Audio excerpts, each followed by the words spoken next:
মানে প্রথমে জানতে চাইবো যে রিগার্ডিং কিছুদিন আগেই কিছু ঘটনা সংক্রান্ত বিষয়ে একটা নিউজ হয়েছে। আর সেই বিষয়গুলো নিয়ে আমরা প্রত্যেকেই অবগত রয়েছি। তো প্রথমে ওটা নিয়ে আপনার যে বক্তব্য সেটা জানতে চাইবো, যে যে অভিযোগগুলো লাগানো হয়েছে সেইটার বিষয়ে কাইন্ডলি আপনি আপনার মতবাদটা কি রয়েছে সেটা যদি একটু বলেন। Thank you madam. অ্যাকচুয়ালি আমার ঠাকুর রামকৃষ্ণ ঠাকুরের কথাই আছে, যত মত তত পথ। তো যে যেরকম ভাবে ভাবে সে সেভাবে দেখবে। আমি পুলিশে চাকরি করি, আমার ট্রান্সফারেবল জব। অথরিটি সেখানেই পোস্টিং দেয় যে যেখানে ফিট মনে করে। হয়তো এই মুহূর্তে আমার এসডিপিওসিবে আমতলিতে থাকার মতো পজিশনে আমি নেই, তো তাই আমার ট্রান্সফার হচ্ছে। 13 ব্যাটালিয়ন টিএসএ যাচ্ছি। আমি দুঃখিত না, আমি খুব খুশি। আইল বি রিল্যাক্সড। আর হচ্ছে যে আমার এগেনস্টে যে এলিগেশনগুলো করেছিল, সে এলিগেশনের এগেনস্টে এফআইআরও করেছে ওনারা, এবং মানবাধিকার কমিশনে কমপ্লেন করেছে, এবং আমার এসপির কাছেও ডেপুটেশন দিয়েছে। আমার ডিপার্টমেন্ট সেটা দেখবে। আমি আইনের ঊর্ধ্বে না, আমি আগেও বলেছি। এবং আমার ত্রিপুরা রাজ্যের জনসাধারণকে বা ত্রিপুরাবাসীকে আমি সেটা বলেও ছিলাম যে এটা একটা দুর্ঘটনা মাত্র, যে আমার মেয়ে আর ছেলের সাথে একটা ঘটনা ঘটেছে, এবং সেইটাকে যেন কোনো রাজনীতির রূপ না দেয় এবং জাতিগত রূপ না দেয়। এটা ঘটনা ঘটতেই পারে, সেটা তদন্তের মাধ্যমে সবকিছুই যাচাই করা হবে। আর নতুন জায়গায় যাব, নতুন লোকের সাথে পরিচয় হবে।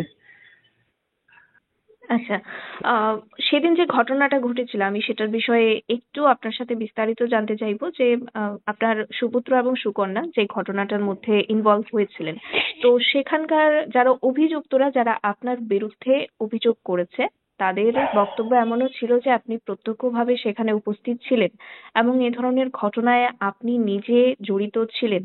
সেটার বিষয়ে কিন্তু যারা দর্শকরা রয়েছে তাদের মধ্যেও বিভিন্ন প্রশ্ন রয়েছে। আপনি এই বিষয়টা নিয়ে কি ক্লারিফিকেশন হ্যাঁ দেবেন? ম্যাডাম, আমি সেদিন আমাদের অনারেবল সিএম এর প্রোগ্রাম ছিল, যে ওই যে কি বলে কমার্স কমার্স যে ফেয়ার হচ্ছে আমাদের হুম হাপানিয়াতে, হুম সেখানে ওনার প্রোগ্রাম ছিল। ওনাকে আমি বাই প্রোটোকল আমার থাকতে হয়, এসকর্ট করতে হয় ওনাকে, এবং ওনাকে সিওপ করার পরে আমি আবার ফিরে যাই মেলা প্রাঙ্গণে, এবং সেখানে ল অ্যান্ড অর্ডার ডিউটি ছিলাম। এবং 9টা 9:30টার মধ্যে আমি আবার যখন বাড়িতে গিয়ে, মানে আমার কোয়ার্টারে, রেসিডেন্সিয়াল কোয়ার্টারে গিয়ে, অফিস, ওখানে গিয়ে আমি আমার ইউনিফর্ম খুলে ফেলেছি। তখন আমার মেয়ের প্রথম ফোন পেলাম যে বাবা, আমার ভাইয়ের একটা অ্যাক্সিডেন্ট হয়েছে, আমার ভাইকে মারধর করছে। আমাকে ঠিক আছে, তোমাদের দোষ হয়েছে, মাপ চেয়ে নাও তোমরা, ওরা তোমাদেরকে মাফ করে দেবে। হুম। এর 5 মিনিটের পরে আবার আমার মেয়ে চিৎকার করে বলছে, কাঁদতে কাঁদতে বলছে, বাবা আমাকেও মারধর করছে, আমাদেরকে মেরে ফেলবে, তুমি তাড়াতাড়ি আসো, আমার বাইকে ড্রেনের মধ্যে ফেলে মারধর করছে। আমাকে ঠিক আছে, আমি ওসি ইস্টকে বলে দিয়েছি এবং এসডিপিও সদরকে রিকোয়েস্ট করেছি সেখানে একটু অ্যাটেন্ড করার জন্য। তো তারপর আমি যেহেতু বাবা, আর আমি এখানে থেকে তারপর মা ছেলে আর মেয়ের উপরে আক্রমণ করেছে, সেটা শুনে আমিও গেলাম জাস্ট রেস্কিউ করার জন্য। হুম হুম তো গিয়ে সেখানে তখনও দেখি যে অনেক ভিড় জমজমাট, এবং আমার মেয়ে আইডেন্টিফাই করেছে সেখানে, আমার ছেলে আইডেন্টিফাই করেছে সেখানে, এবং আই উইটনেস যারা সেখানে ওরাও আইডেন্টিফাই করেছে যারা অ্যাটাক করেছিল আমার ছেলে এবং মেয়ের উপরে। তো আমি বললাম যে ঠিক আছে, তারা যখন অ্যাটাক করেছে ঠিক আছে, যেটা ল হবে সেটা তাদেরকে নিয়ে যাওয়া হবে এবং দেখা যাবে কি হয়। এরই মধ্যে কিছু জনতা, পাবলিক হুম অ্যাগ্রেসিভ হয়ে গেল। হ্যাঁ, প্রসূন ত্রিপুরা স্যারকে মারধর, স্যারের মেয়েকে মারধর করেছে, ছেলেকে মারধর করেছে, আমরা কি মরে গেছিনি, হয়ে গেছিনি বলে ওর যে কৌশিক দেবনাথের উপরে অ্যাটাক করেছে। আমি আচ্ছা তখন তাকে বলেছি না না না না, এসব কিছু করবে না, আইনের প্রতি নেবে। আমি ওকে বাঁচানোর চেষ্টা করেছি, এবং আমি পৌঁছার আগেই সেখানে অভয়নগর আউটপোস্টে ওসি ছিল, স্টাফ ছিল, এবং তাদের সামনেই আমার মেয়ে এবং ছেলেকে আক্রমণ করেছে দুষ্কৃতিকারীরা। তারপরে আমি বলেছি ঠিক আছে, যেহেতু স্টাফ কম, ওরা ওভারকাম হয়ে গেছে, ওভার পাওয়ার হয়ে গেছে। তো এর মধ্যে আমি পৌঁছার আগেই সেখানে পূর্ব থানার ওসি সেখানে পৌঁছে গেছে, এবং এসডিপিও সদর সেখানে পৌঁছে গেছে। আমি তো তারপরে পৌঁছেছি আমি। এবং আমি একটা মিডিয়াতেও আমি অনুরোধ রেখেছিলাম যে আমি যদি কোনো অ্যাটাক করে থাকি, এখন তো সোশ্যাল মিডিয়ার জামানা, কারো না কারোর কাছে ফুটেজ থাকবে হুম আমি কি বলেছি কি করেছি আমি। এবং আমি আবার এলিগেশন করেছে যে আমি নাকি আউটপোস্টের মধ্যে মারধর করেছি, এসপি সামনে মারধর করেছি। তো সেখানে আপনারা ক্লিয়ার অডিও শুনুন। আমি জাস্ট আমার এসপি কে বলছিলাম যে কে কি হয়েছে ঘটনাটা, এরই মধ্যে একজন ব্যক্তি যে আসামি সে কথা বলতে চাইছিল, তো আমি বললাম প্লিজ আপনি এখন বলবেন না, আপনাকে যখন জিজ্ঞাসা করা হবে তখন আপনি বলবেন, এই কথাই আমি বলেছি, এর বেশি কিছু বলিনি আমি।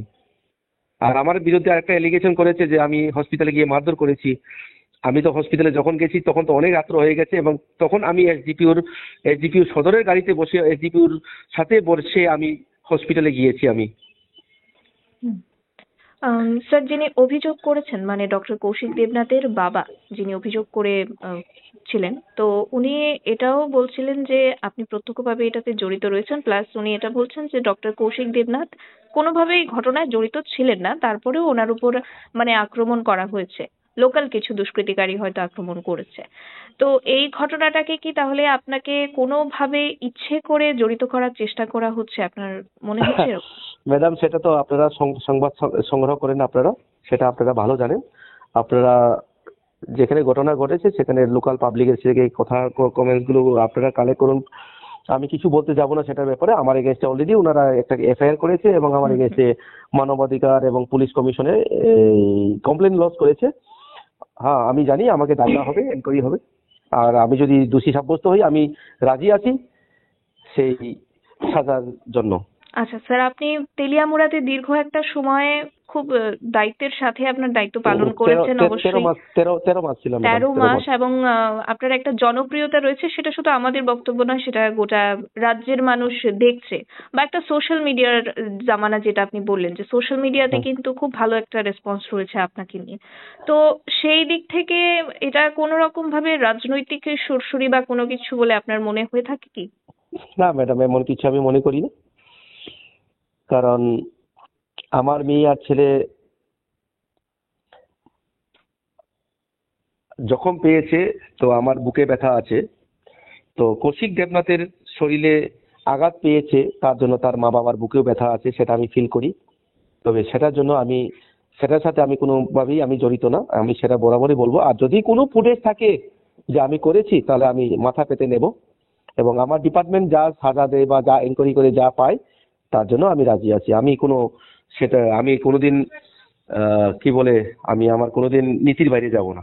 আচ্ছা স্যার, এই মুহূর্তে আপনাকে যে বদলি করা হয়েছে, এই বদলিটার মেইন কারণ হিসেবে কি একটু বলতে পারবেন কি, যে কি কারণ দর্শী অ্যাকচুয়ালি এই মুহূর্তে বদলি করা? কারণ তো কি আমি জানি না, তবে একটাই কথা, ডিপার্টমেন্ট যাকে যেখানে ফিট মনে করে সেখানে ট্রান্সফার দেয় এবং পোস্টিং দেয়, এবং আমি সেটাই মাথা নত করে আমি নিয়ে নিচ্ছি, এবং দেখা যাবে আগামী দিনে কি হয়।